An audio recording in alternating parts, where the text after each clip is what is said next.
길이요 진리요 생명 되시는 주님, 오늘도 주의 이름을 사랑하는 자들이 주 앞에 머리 숙이며 기도합니다. 우리의 기도가 나의 심령을 살찌게 하고, 또한 우리의 기도가 내 형제, 내 이웃을 섬기며 살려내는 능력이 되기를 소망합니다.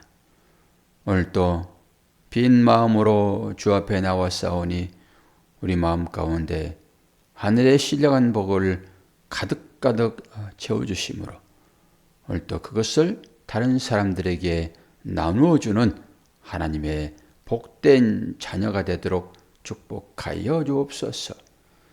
우리의 겉사람은 날로 날로 후패해집니다. 그러나 우리의 속사람은 날로 날로 강건하다고 말씀하셨사오니 우리들의 마음 가운데 주님으로 인한 건강함이 있도록 도와주시고, 더불어서 우리 육체까지도 강건함을 허락하여 주옵소서. 예수 그리스도의 이름으로 기도하옵나이다. 아멘. 요한복음 11장 17절에서 12장 봅니다. 12장 1절에서 11절입니다. 요한복음 12장 1절에서 11절. 6월절 엿새 전에 예수께서 베다니에 이르시니 이곳은 예수께서 죽은 자 가운데서 살리신 나사로가 있는 곳이라. 거기서 예수를 위하여 잔치할세 마르다는 일을 하고 나사로는 예수와 함께 앉은 자 중에 있더라. 마리아는 지극히 비싼 향유 곧 순전한 나드 한 근을 가져다가 예수의 발에 붓고 자기 머리털로 그의 발을 닦으니 향유 냄새가 집에 가득하더라. 제자 중 하나로서 예수를 잡아줄 가룟 유다가 말하되 이 향유를 어찌하여 300데나리온에 팔아 가난한 자들에게 주지 아니하였느냐 하니, 이렇게 말함은 가난한 자들을 생각함이 아니요 그는 도둑이라 돈깨를 맞고 거기 넣는 것을 훔쳐가미르라. 예수께서 이르시되 그를 가만두어 나의 장례할 날을 위하여 그것을 간직하게 하라. 가난한 자들은 항상 너희와 함께 있거니와 나는 항상 있지 아니하리라 하시니라. 유대인의 큰 무리가 예수께서 여기 계신 줄을 알고 오니 이는 예수만 보기 위함이 아니요 죽은 자 가운데서 살리신 나사로도 보려 함이로라. 대제사장이 나사로까지 죽이려고 모의하니 나사로 때문에 많은 유대인이 가서 예수를 믿음이로라. 아멘. 11장을 좀 뒷부분을 뛰어넘었는데요. 11장도 다시 한번 좀 보고 오늘 12장으로 넘어오도록 할게요. 지금 죽은 나사로의 사건이 무슨 사건이라고 얘기를 해요? 오늘 12장 7절에 예수께서 이르시되 그를 가만히 두어 나의 장례할 날을 위하여 그것을 간직하게 하라 그러잖아요. 그러니까 이 향유 도유 사건이 예수님을 장례하기 위한 과정으로 주어졌다라고 주께서 설명하시잖아요. 그 당시에는 기름 부음 사건이 어떤 사람에게 붓습니까? 집에 찾아온 손님, 그리고 선지자, 왕, 제사장, 이런 사람에게 기름이 부어지잖아요. 그래서 그리스도라고 하는 그 이름 자체가 기름 부음 받은 자란 말입니다. 그래서 예수가 그리스도가 돼야 맞는 거예요. 그러니까 그 사건이 나를 위하여 십자가를 지신 사건이 있잖아요. 그렇게 나하고 연관이 되지 않으면은 이 성경이 아무리 좋은 말씀이라도 의미 없다니까요. 나를 구원하시는 주님, 그분을 알아야죠. 그래서 예수는 그리스도라고 하는 것을 말 못하게 한다니까요. 입을 막는 거지요. 간단한 얘기지만 이게 엄청 깊어요. 그 말 자체가. 예수는 율법, 그리스도는 그 율법을 파괴한, 깨뜨려 버리는 십자가를 지신 그리스도, 이러는 것이죠. 11장에서 지금 마르다와 대화하는 과정이 나오잖아요. 24절에 뭐라고 얘기를 합니까? 마르다가 이르되 마지막 날 부활 때에는 다시 살아날 줄을 내가 아나이다. 이 인식이단 말입니다. 지금 현재 부활이 아니라 언젠가는 부활할 거예요. 이 인식이 팽배합니다. 그리고 지금 시대에 믿는 사람들도 이 인식을 가지고 있어요. 우리 권사님도 죽으면은 천국 가서 개털모자 안 쓰겠다고 그런 인식이 있었잖아요. 천국은 지금 여기는 없는 거죠. 그 하나님 나라는 내가 죽은 다음에, 이 육체를 벗어버린 다음에 부활하여 갈 곳, 이렇게 인식했잖아요. 그러니까 당연히 이 인식이 그들 가운데 있는 거지요. 그래서 주께서 말씀하시는 것입니다. 25절에 예수께서 이르시되 나는 부활이요 생명이니 나를 믿은 자는 죽어도 살겠고, 그러니까 지금 현재 죽어 있던 사람들이에요. 그리고 나서 뭐라고 해요? 무릇 살아서 나를 믿는 자는 영원히 죽지 아니하리라 그러잖아요. 지금 살아서 믿는 자들은 현재 부활을 경험해야 되고요, 현재 하나님의 나라를 살으셔야 되는 것입니다. 그 얘기인 것이지, 살아서 믿는 사람들은 그러면은 죽지 않는 것이다. 아니, 육체가 죽지 아니하고 어떻게 부활을 합니까? 그러니까 이 육체를 얘기하는 게 아니겠죠, 당연히. 이거 하나 하고요. 그리고 50절을 보면은 한 사람이 백성을 위하여 죽어서 온 민족이 망하지 않게 되는 것이 너희에게 유익한 줄을 생각하지 아니하는도다. 이 얘기는 누가 얘기를 합니까? 가야바, 그 당시 대제사장이 얘기합니다. 지금 예수를 죽이려고 모의하거든요. 이제는 저를 살려둘 수가 없다. 저를 죽여야 돼. 그래가지고 공회를 통해 가지고 결의를 해버립니다. 예수를 죽이겠다고. 왜 그래요? 죽은 자가 살아났기 때문에 그래요. 이제는 어쩔 수 없어. 저를 죽여야 돼. 근데 이 제사장이 지금 얘기를 하잖아요. 지금 뭐라고 얘기합니까? 한 사람이 백성을 위하여 죽어서 온 민족이 망하지 않게 되는 것이 너희에게 유익하다. 이 얘기는 무슨 얘기일까요? 그 당시에 이들은 로마에 압제해 있었잖아요. 로마 사람들은요, 시위하는 걸 제일 싫어했습니다. 그리고 로마 군인들이 이 이스라엘 민족을 다 지배할 수 없었어요.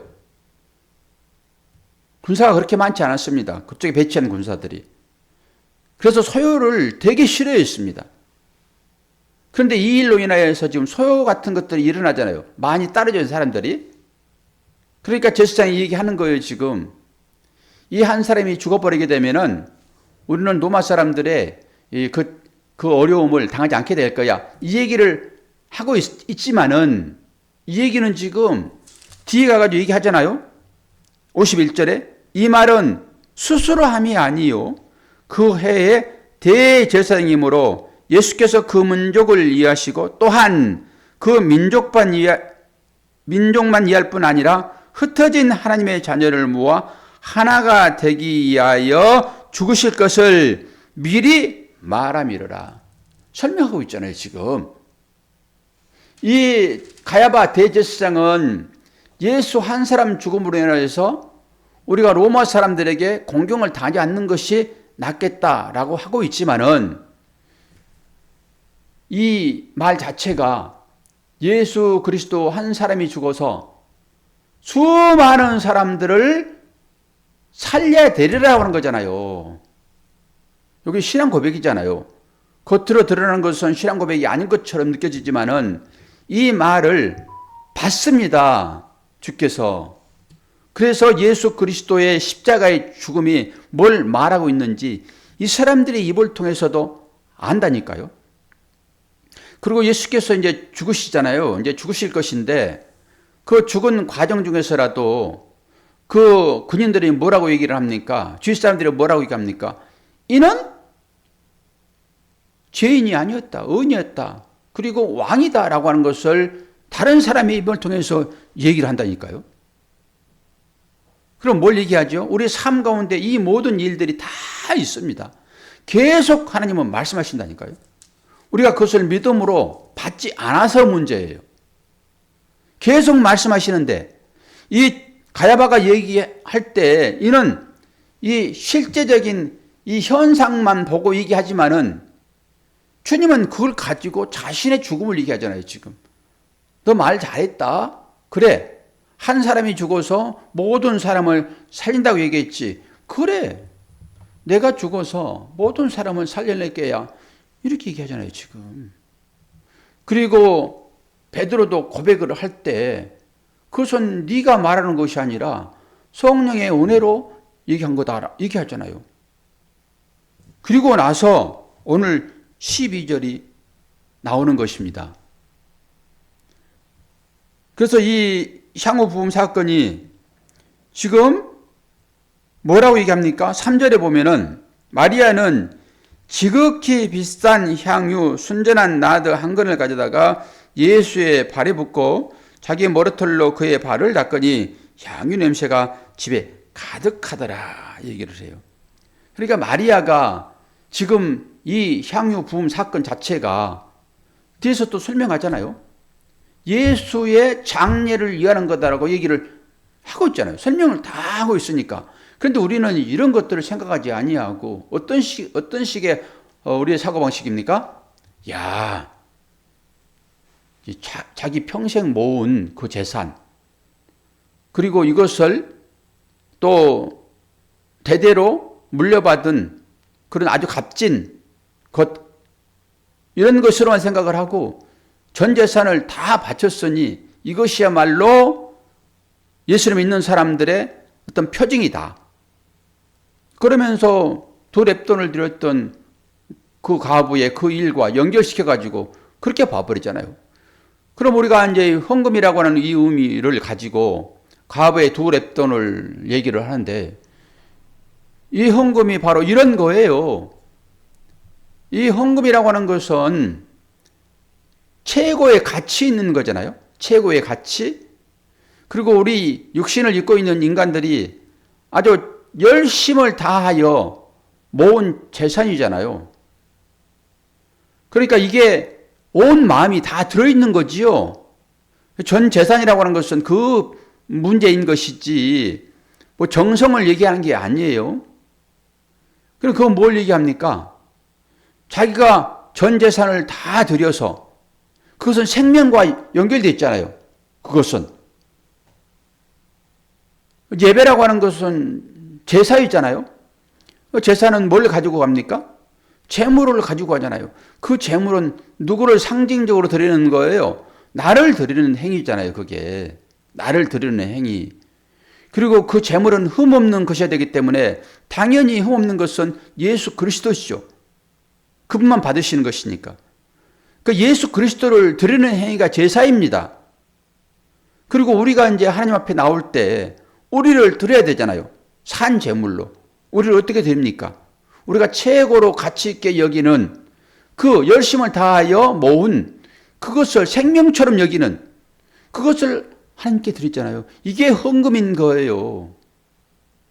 그런데 이 헌금의 의미를 알지 못하니까 주 앞에 헌금을 안 한다니까요. 뭐가 뭔지를 모르는 거예요.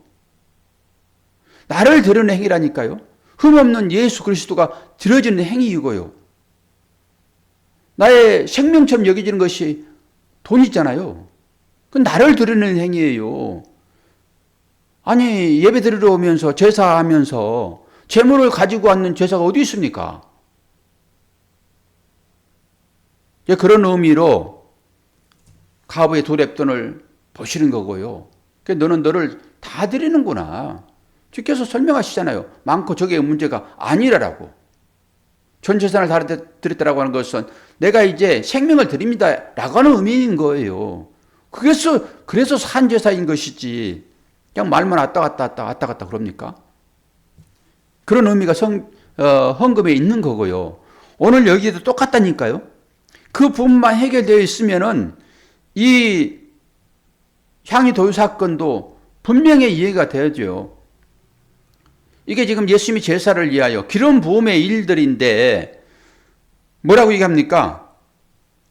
5절에 가룟 유다가 이 향유를 어찌하여 300데나리온에 팔아 가난한 자들에게 주지 아니하였느냐. 이게 전부 인본주의적인 생각 아닙니까? 300데나리온. 이게 둘의 돈 드리는 가부의 그것과 같습니다. 가치로 한번 생각해 볼까요? 300데나리온. 이것은 보통 일하는 사람들이 1년치 해당하는 돈입니다. 이게 1년치. 그리고 요즘 막일 하는 사람도 20만 원 받아요. 막일 하는 사람. 뭐 기술자들은 35만 원쯤 받고요. 일당을. 그러면 1년치예요. 그러면 365일이잖아요.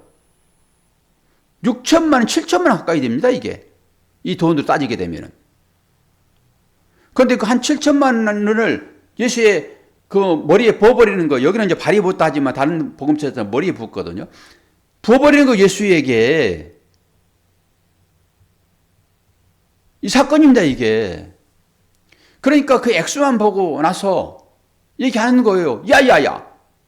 이거 가난한 사람들에게 주면은 그들이 그 가난한 것을 벗어날 수 있는데 어떻게 예수의 발에 부어버리냐 이거. 이런 시각이 있잖아요 지금. 그런데 이 사건이 뭘 말하는 거예요? 예수의 죽음을 얘기한다고요. 장례를 얘기하고 있단 말입니다. 그러니까 우리의 모든 삶도 이 사건과 연결이 돼야 되는 거예요. 그리고 이 마리아와 마르다의 그 일을 통해 가지고 현재적으로 우리가 부활의 삶을 살아내야 되거든요, 지금. 이 사건 때문에 예수를 죽이러 가죠. 당연히 이 사건 때문에 예수는 죽어야 되는 거고요. 이제 7번의 그 기적이 여기서 끝냈잖아요, 지금. 마지막 종결이잖아요. 그럼 다시 이제 기적이 있을 일이 없지요.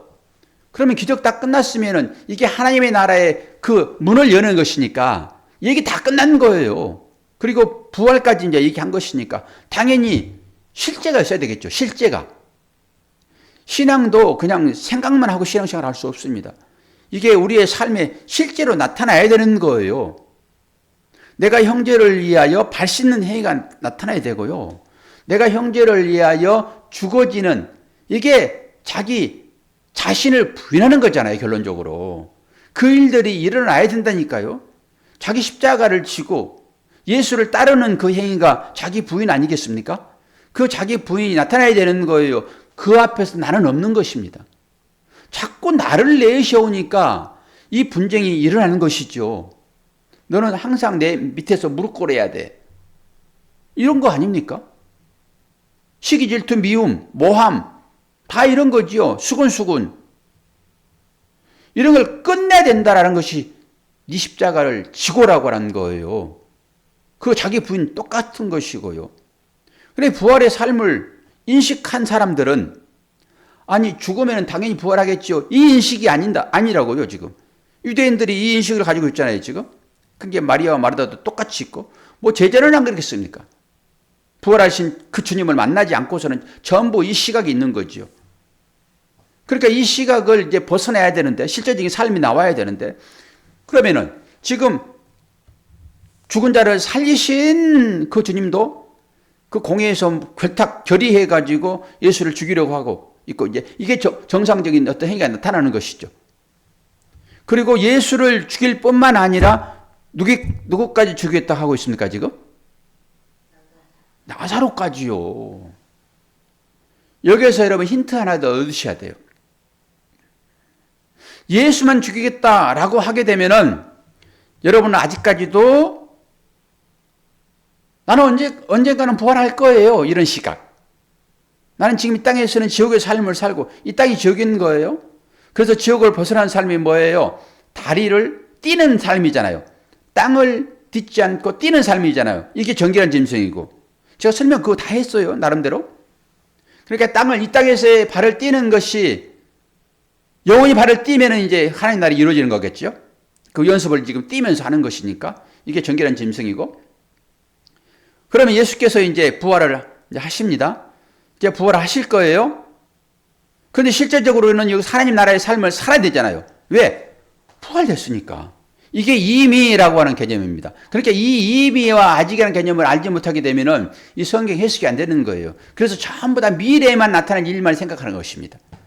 내가 오늘 이 헌신을 하고 정말로 내가 배를 걸고 너를 내가 먹이는 그것은 나는 고난이 있잖아요. 밥을 안 먹으면은 내가 너를 웃게 하고 하는 것은 미래에 내가 받을 그 상급 때문이야 라고 가버리는 것입니다.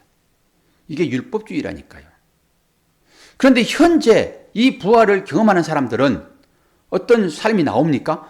하나님 나라의 삶이 나오지요. 그 얘기인 거예요, 지금. 무릇 살아서 믿는 자는 영원히 죽지 아니하리라. 아니, 지금 부활해서 내가 나와 있는데 또 죽습니까? 그럼 예수를 다시 죽여야 되는 거예요. 계속 제사를 드리는 행위요, 그게. 아니, 부활했는데 무슨 제사를 드립니까? 끝났지. 우리는 축제의 삶으로 나가야 되는 것입니다. 축제의 삶으로. 그런데 예수는 그러면은 그렇게 살았다 해요? 그러면은 예수를 믿는 자도 예수가 우리의 모든 죄를 다 가져가셔서 십자가에 죽으시고 예수가 다시 살아날 때 우리도 살아나잖아요? 그럼 우리는 부활 안 됐습니까? 믿음으로 다 부활된 거지? 그러면은 오늘 이제 예수로 죽일 뿐만 아니라 예수가 살린 나사로를 죽이겠다라고 하는 것은 뭔 얘기예요, 이게? 속죄를 안 드리고 해석 다 해드려요? 이게 어젯밤에 저한테 주어진 깨달음이에요. 제가 수없는 얘기를 하고 있지만은 이런 부분도 그렇게 연결되어지는 거예요. 아, 예수만 죽이면 되지. 왜 나사로까지 죽이라고 그러냐고요.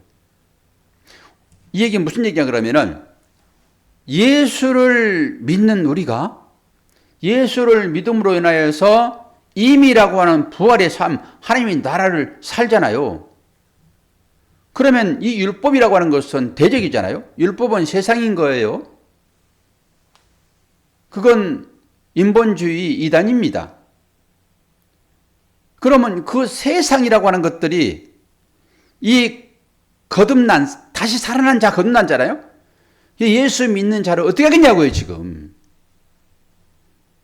예수를 미할 뿐만 아니라 예수 믿는 자까지 동조하여 죽겠다라고 달려드는 행위란 말입니다, 이게. 그러니까 당연히 예수께서 세상이 너희를 미워하는 것은 너희 때문이 아니다. 누구 때문이라고요? 예수 자신 때문이라고 얘기를 다 하잖아요, 지금. 그런 얘기들은 우리가 인식을 하잖아요. 그런데 이 실제가 지금 있잖아요. 예수께서 사흘 만에 살겠다라고 하는, 부활하겠다라고 하는 이것을 설명하기 위하여 나사로를 살린 거라고요. 그 나사로가 살아났으므로 이제 아무 문제 없는 것이 아니라 이 땅에 살고 있는 한은 그 예수를 죽이려고 하는 그 무리들이 계속 달려들 거란 말입니다. 이게 고난이에요. 우리에게. 이게 우리의 삶의 실제인 거예요.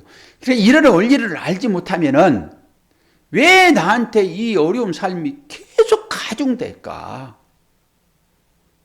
왜 하나님은 나만 미워해? 이런 식으로 가는 거예요. 이건 너무나도 당연한 것입니다. 이 진리, 이 복음을 아는 사람들은 이것까지 알아야 되는 거예요.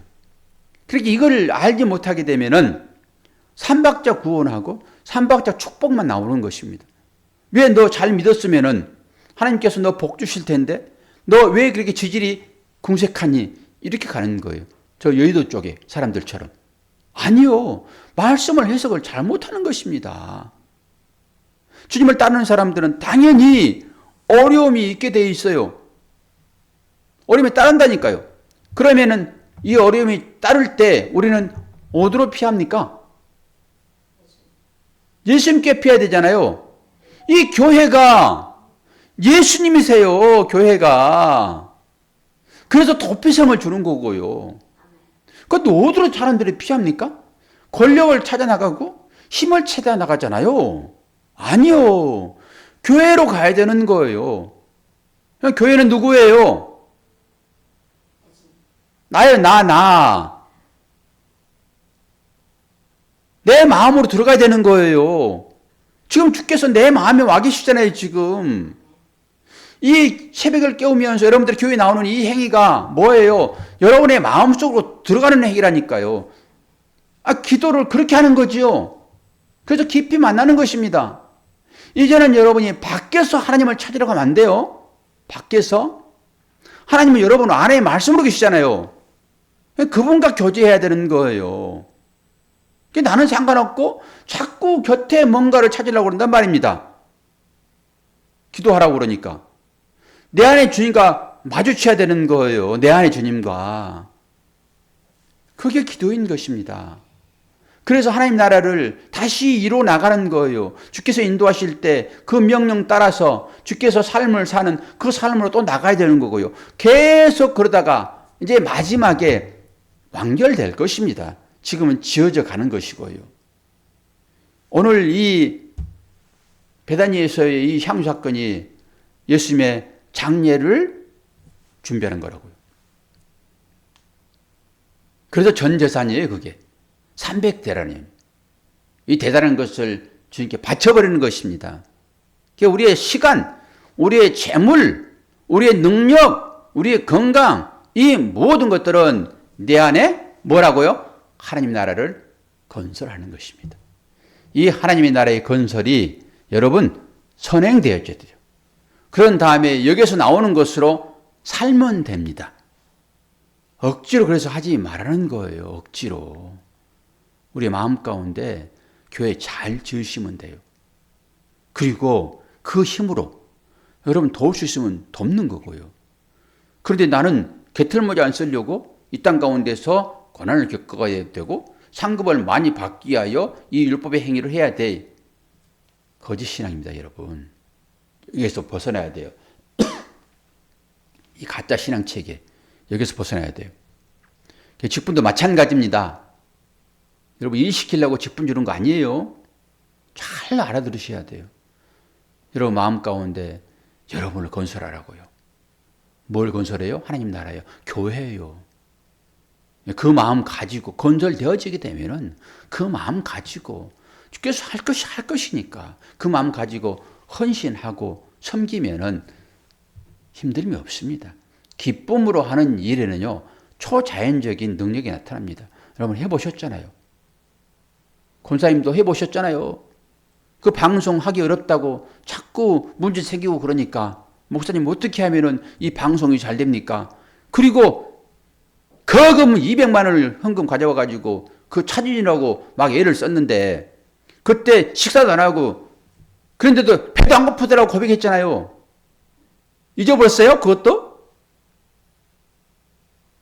그거 알면 되는 거예요.